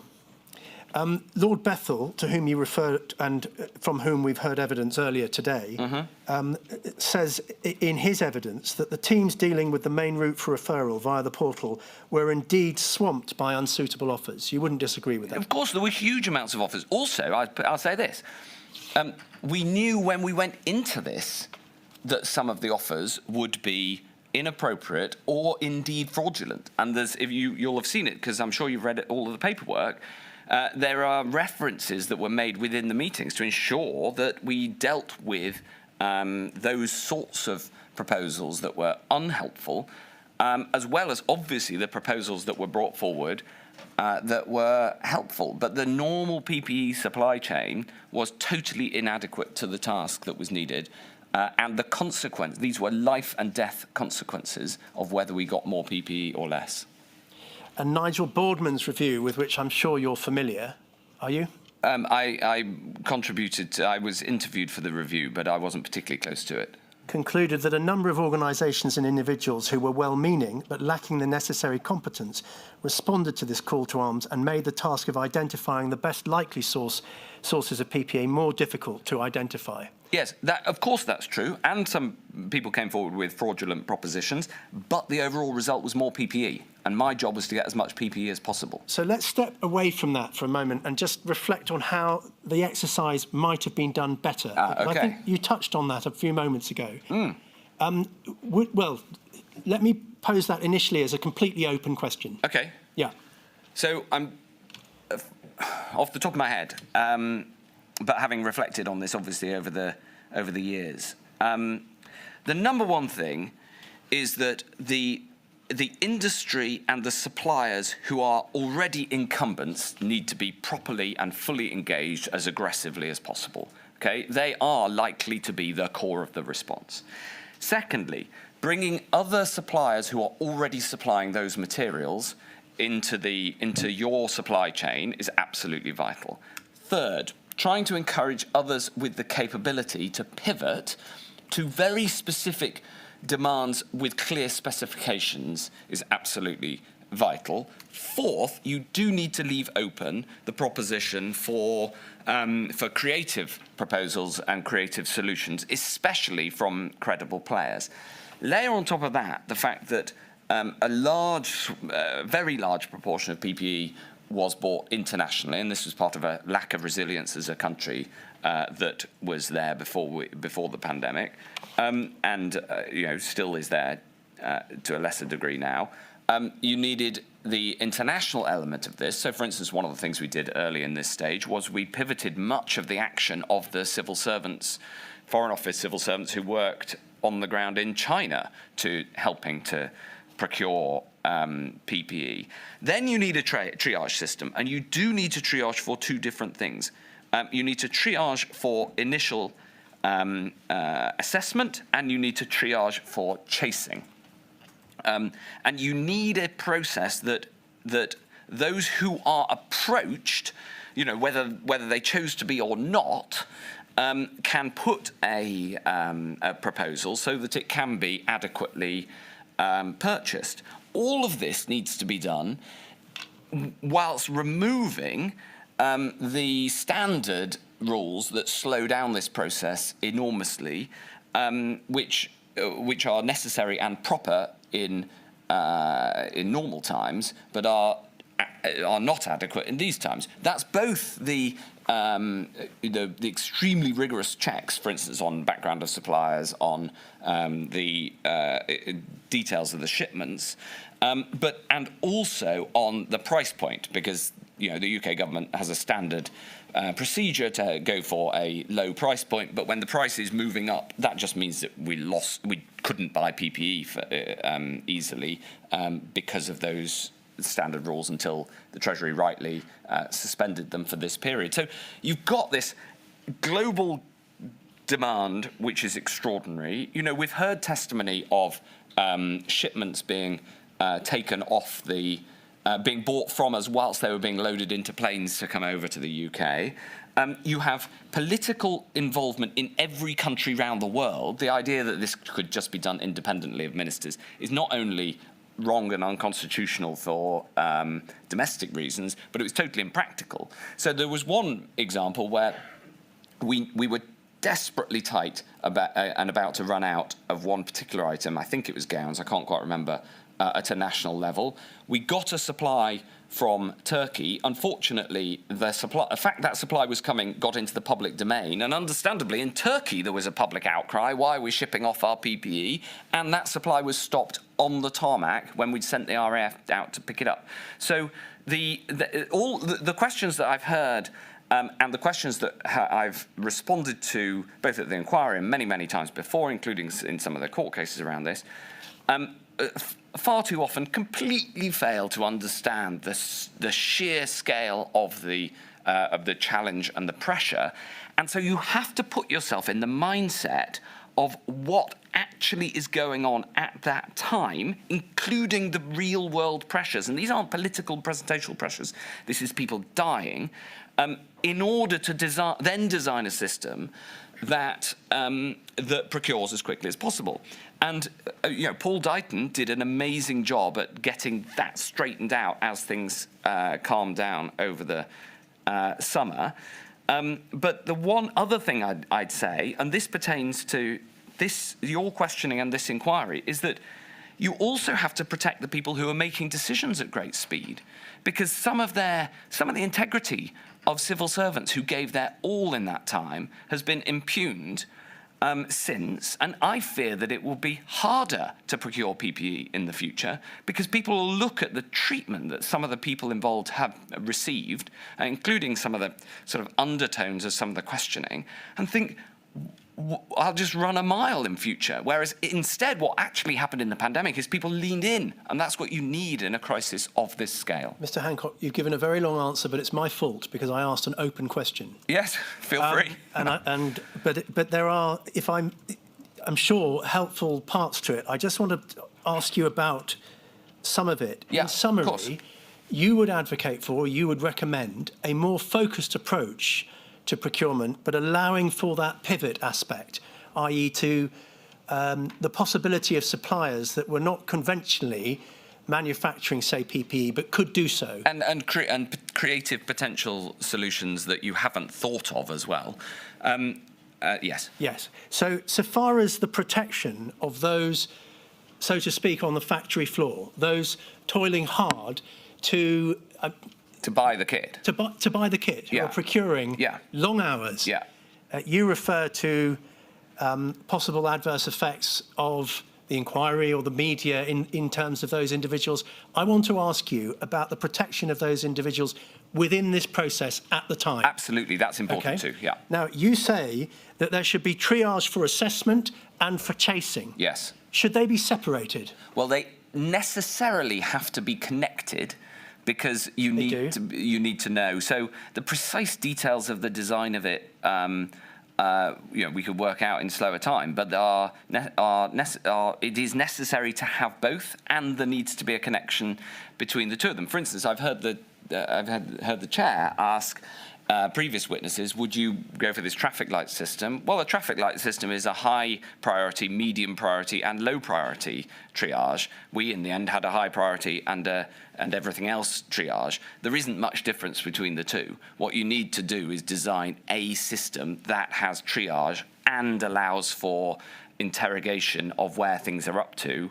And they do need to be connected, but I'm sure they could be designed as efficiently as possible. Mr. Hancock, what you've not referred to, but I'm sure you would agree would need to form a part of this, is the smart use of data. 100%. The arrival Vital. at an early stage of all the data that is necessary, or as much as possible of the data that is necessary to form a view on an offer. Yes. Front-loaded into the system. Absolutely. And knowing that the progress of any particular offer is updated accurately in the system, so anybody chasing could just go into it and say, well, this is where it's up to. Yeah. So what you have described or what you have recommended is different to what came into being. Of course, because we had to design it from scratch. Absolutely, and a large part of the purpose of this inquiry is to learn lessons. Yeah. You say in your evidence that you were not involved in the setting up of the high priority lane. Sure. It follows, I think, from the answers that you've been given, that with the benefit of that hindsight, you wouldn't reinvent it. You would invent something that was better, that was more effective. You need something, right? So, as Secretary of State, before or after a public call to arms, irrespective of a public call to arms, as Secretary of State, I received proposals, and as I'm sure you've seen from all of the paperwork, what I did with those proposals was I pinged them onto the system.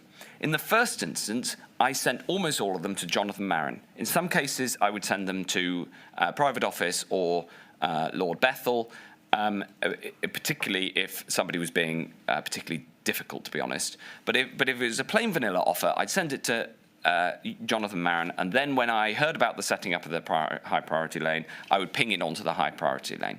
You do need a system for that, because when an offer came to me, it would have been a dereliction of duty not for me to pass it onto the system. You do need something, absolutely. I don't know whether your following of this module included early on in week one when Professor Sanchez-Graells gave his evidence. His evidence with which, on this point, no one has disagreed, is that there is no equivalent of the VIP lane to be found abroad or in the devolved administrations. Do you know of one? There are endless examples across government when in particular, an MP or a minister has a challenge, a request of government, that they are able to get a response to it. Lord Bethell referred to the scheme for Ukrainians. There are endless. Not quite my question, Mr. Hancock. It is my evidence is that it is absolutely standard practice across government. So I was not at all surprised when one of these was set up. Let me re-put my question. We're talking about the context of procurement, and we're talking about whether, within the experience of the pandemic, it is possible to find abroad or in the devolved administrations. I'm not focused on Ukrainian refugee allocation, accommodation allocation. Well, you may not be, but you say within the confines of this module, and as you know, this is a challenge of the modular approach. It is absolutely standard in the UK government to have a process for the triage of requests. Do you know of an example of emergency procurement in the pandemic of a VIP lane of the type that existed here, elsewhere? Every single country had a process to try to buy more PPE. The evidence, which I heard it on the Today programme rather than the inquiry, I thought was completely flawed, because the problem with some of the analysis around this, and we've had it in some of the other evidence, is that it tries to pretend that these were normal times. You know, there was a court case back a couple of years ago where they found that some of the paperwork was filed in public a couple of weeks late, and that was deemed this great catastrophe. It wasn't a catastrophe. People were choosing to save lives instead. And the reason I'm answering your question in this way is that I think it's a entirely subjective view as to how different countries responded to the problem, that people would contact ministers and others, like MPs, like senior civil servants, like senior clinicians, and say, I've got an offer, and what you need to do is get that offer into the system as quickly as possible. And it's become this great big thing, and frankly, we're going to have a system to do something similar in the future. I've no doubt that the next time there is a pandemic, people will email the then Secretary of State, and she or he will need a system to be able to send the requests they receive onto. It's an inevitable part of life. Your own system, Mr. Hancock, would have that person feeding into a triage, a data-fed system, information about the offer that would populate a live platform. Yeah, but there you go again, discussing a perfect world. Absolutely, we should design a better data-driven system for the future. Of course, better use of data would be a far better way of doing this in the future than essentially starting from scratch and from then building it on a spreadsheet. But the problem is, the reason I've answered in this way is that, frankly, the questioning on it has been wholly naive to the circumstances that we faced. Let's just Hancock, could you just... I think you're seeing hostility in the question. I certainly am. It's totally understandable. Will you let me finish, please? Oh, sorry. There isn't hostility. It's about what could we do better in the future, understanding what the system was like, what all the pressures were like. I can assure you this isn't about saying, oh, well, they should have had this perfect system in place, it's all their fault. You could argue they could have done more by way of preparedness. You've accepted that. It's about how can we do it better when the next pandemic comes. So it's not intended to be hostile. Thank you for clarifying that. What I would say is that that is how I took the questioning when I was being asked how to do it better in the future. When then asked a question specifically about has anybody else in the world done it this way, my answer, I suppose, my considered answer is every country will have, I don't know what these systems were like, but every country will have had some kind of system for dealing with this problem. And forgive me for being impassioned on this point, but I have been subject to enormous amounts of conspiracy theories about what went on here, when in fact what happened was so many people working as hard as they could to save lives, and they bought more PPE as a result, and therefore people are alive who would otherwise be dead. And frankly, I'm incredibly proud of the people who themselves have felt under attack because of the way that questions have been put, which does have a material consequence on future responses to a pandemic. Mr. Hancock, it's only right that you should have an opportunity to respond to the part of Professor Sanchez-Grael's evidence that relates to this. I'm just going to put it on the screen and invite you, I'll read it and then invite you to comment on it, all right? It's INQ 000539153, where Professor Sanchez-Grael expresses his view on the VIP lane. In my view, it says at the bottom,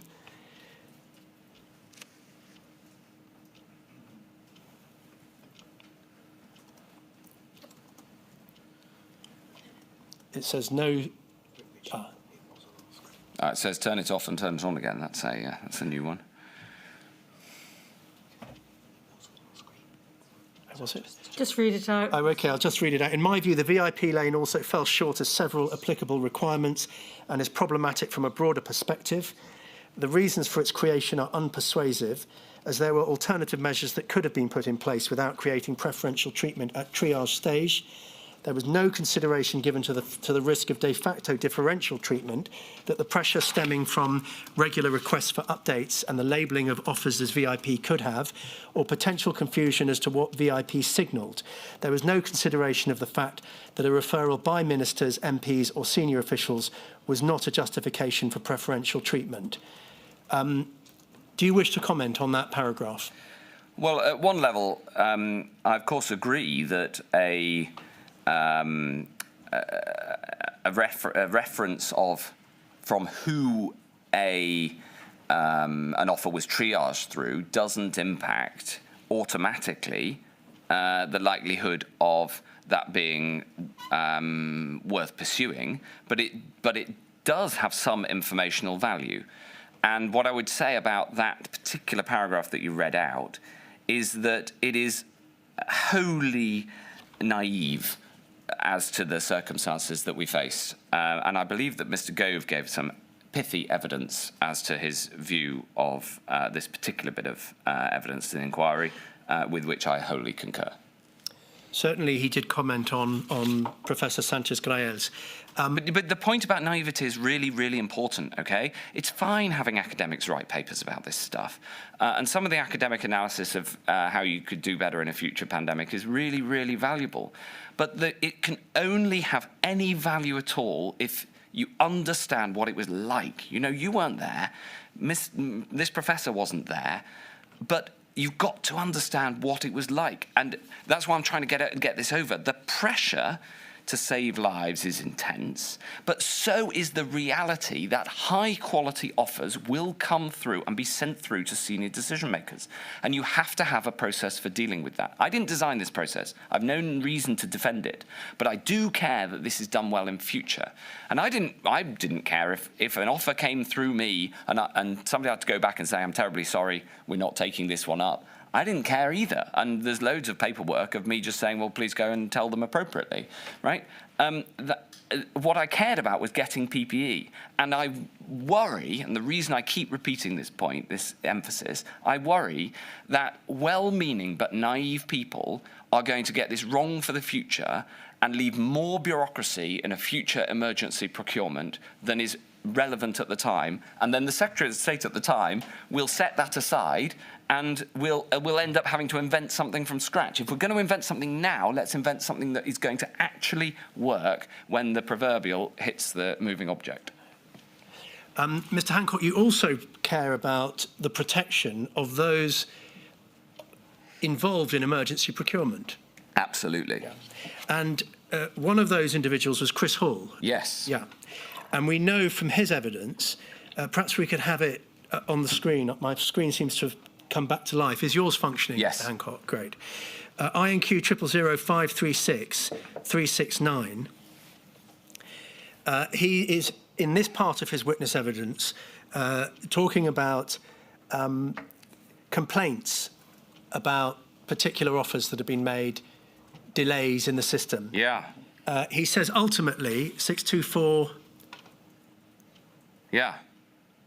Tell me about it. Or was it 625?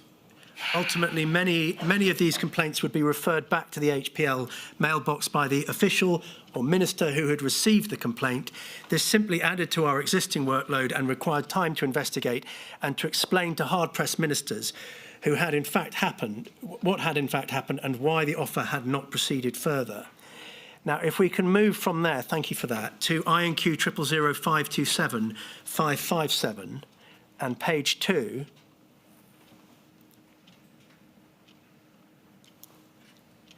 There's an email from Chris Hall.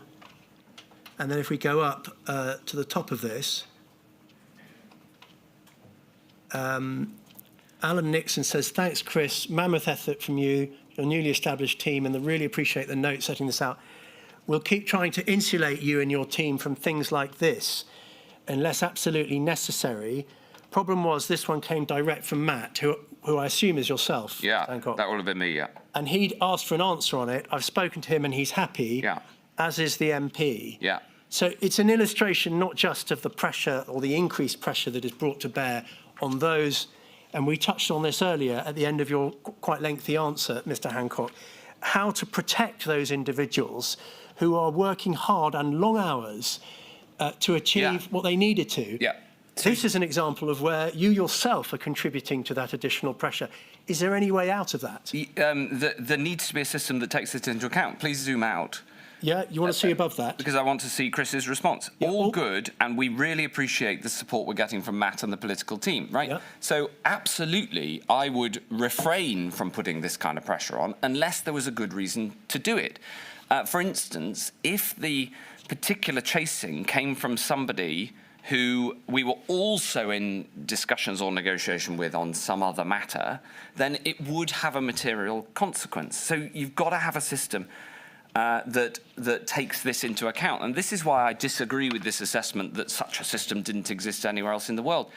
That can't be true, right, in my experience. I haven't been a minister in any other government, so I don't know directly, but I can ask some of my colleagues who were. These sorts of pressures exist in reality. If we try to design a system to pretend they don't exist, or worse, to say these pressures exist and what we're going to do is tell the senior people stop putting this pressure in place, then it will fail, right? I would not have gone to Chris with a request unless there was a good reason to do so. And that's why I respond in this way, is because my motivation was to get as much PPE as possible. I was also at the same time dealing with a dozen other subject areas, and I had to make decisions as appropriate. Senior leadership sometimes involves asking what's going on in one area because of something important going on in another area. And so you do need a system that deals with this, yes. And you can't just say, let's just ask people to ignore those pressures because they are real. All right, Mr. Hancock, let's move on from the VIP lane. You anticipated that we would come to excess PPE or overpayment for PPE. I want to do that with you now, if I may. Mm-hmm. You said in your witness statement at paragraph 16 that the procurement teams, as we've been exploring, were under immense pressure, and that in those circumstances, you don't expect everything to be perfect, so that when action was taken that can later be criticised, for example, overpaying for a consignment of PPE, you don't apologise for a minute, because you had one goal, and you said this several times today and in other modules, and that was saving lives. Yes. You say, while of course theoretically there is a limit to this approach, Yes. we were nowhere near it. Yes. And would you apply that to both prices paid for and surplus amounts of PPE and other urgently needed medical kit? No, I think that refers only to prices paid, I think, in what you read out from what I said. In terms of oversupply, obviously, what you want is the perfect quantity, right? Yeah. That's obvious, but it's also extremely hard to deliver. Yeah. My instruction to the team and my bias, and by the way, it will be the bias of whoever is health secretary next time there's a pandemic, is more rather than less. And they achieved more rather than less. The oversupply was rather larger than I anticipated, but it is better to have more, to err on the side of more supply, because if you err on the side of less, then you run out, and we got very close to that. I think Sir Christopher Wormold said that he would rather be sitting there saying that we had too much than that we had too little. He's absolutely right. Yeah. When you say that your own view is that we rather oversupplied, can you say by a factor of what? I mean, did you form a view as to how much of an excess it was? No, it's very hard to say because, firstly, by then, Paul Dighton was running PPE supply and doing it brilliantly. Secondly, it depends how much you can put into a future stockpile. So I was asked in 2021, for instance, to dispose of some of the PPE, and my view was that we should put it into a future stockpile, not dispose of it. But that's a difficult and very practical matter, what can be stockpiled, where it is. And so there's an important administrative task of dealing with an oversupply. Exactly how much was oversupplied is actually impossible to tell, because it all depends on what you can do with it. Well, we'll come back to that. I just want to go to the previous point, which is pricing. Yes. And you're quite right. The bit that I read out was relating to pricing, but I wanted to ask you about both aspects at the same time. Let's turn to INQ 000888616 and page 6 of it. The minutes of the 20th of April 2020 COVID-19 Strategy Ministerial Group. Yes. This records you as saying that the current rules state that the government should buy at 25% below market value. Was that the position at the time? That is the standard normal times position of Treasury in terms of public sector procurement. Well, clearly that's unachievable in a crisis such as this. Correct. And when I brought that to light of Rishi Sunak as Chancellor, he removed that rule. He said that we should buy above market value in order to become a go-to customer for global suppliers of PPE. Yes, there were stories, I don't know whether they're true or not, of the CIA turning up with literally truckloads of US dollars in China in order to buy a kit. We didn't do that, but that was the sort of thing that we were dealing with. And you've heard other stories of losing supplies when they were on the tarmac. I mean, so... And when a price is rising, if you're trying to buy below par in a rising market, you just get nothing at all. So that rule was a problem for a period, but as soon as it was brought to the Chancellor's attention, he suspended it. It is, of course, totally reasonable in normal times. What did you envisage it being necessary to do to become that go-to customer? To pay above par. And how much? That was entirely a matter for people on the ground. You've made reference at numerous points in the course of today to the fact that you had many responsibilities within your department: vaccines, therapeutics, IPC guidance, test and trace, and so on. All of them required some form of budgeting, didn't they? Yes. So you presumably needed to keep a close eye on that which was budgeted for, say, PPE procurement, and ensure that there was enough in the coffers to allow for other expenditure? No, that's not really how it worked in the pandemic.